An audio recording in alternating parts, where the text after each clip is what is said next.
Friends చూడండి, మేము చిన్నతనాన ఈ పొలం అంతా మా తాతల ముత్తాతలకు సంబంధించింది. ఈడ మా పొలాలు ఉన్నవి.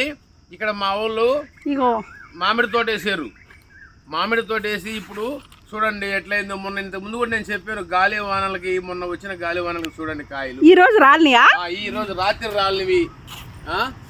ఇది గాలి వాన వచ్చినందుకు రైతులకు చాలా ఇబ్బంది ఫ్రెండ్స్. ఇలా ఉండకూడదు. రైతులు ఈ చెట్లు ఈ భూమిని నమ్ముకొని బతుకుతున్నారు. వ్యాపారస్తులేమో అది వేరు.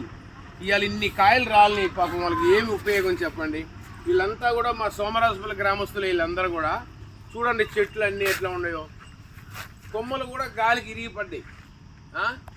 ఈ రైతులు దీని మీద బతికేటోళ్ళు. ఇగో ఈ రైతు ఈమె మొత్తం మెయింటెనెన్స్. ఓకే చూడండి, అబ్బా మొత్తం చూడండి కాయ అంతా ఎట్లా అయిపోయిందో. ఇగో ఈ చెట్లు చూడండి,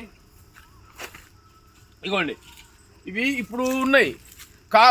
మంచిగా పాకానికి వచ్చే టయానికి ఏమవుతుంది, రాలిపోతుంది గాలివాన. అదే గాలివాన లేకపోతే ఈ కాయ రాలదు.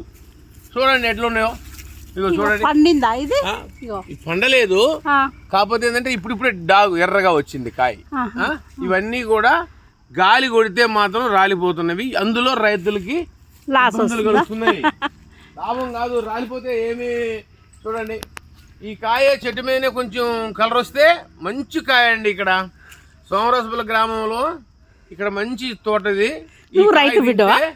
ఈ కాయ తింటే కడుపులో మంట ఉండదు. ఎందుకంటే మందులు వేసే కావి చెట్లకు వచ్చేటి అనమాట. చూడండి చూడండి చూడండి మంచి కాయ. ఓకేనా, బాగున్నవి. ఎప్పుడన్నా మీరు తీసుకోదలుచుకుంటే సోమరాజపల్లి గ్రామంలో రండి. ఇక్కడ లైక్ చేయండి, షేర్ చేయండి, సబ్స్క్రైబ్ చేయండి. నేను కూడా కాయలు తీసుకుంటానికి వచ్చాను. Okay bye.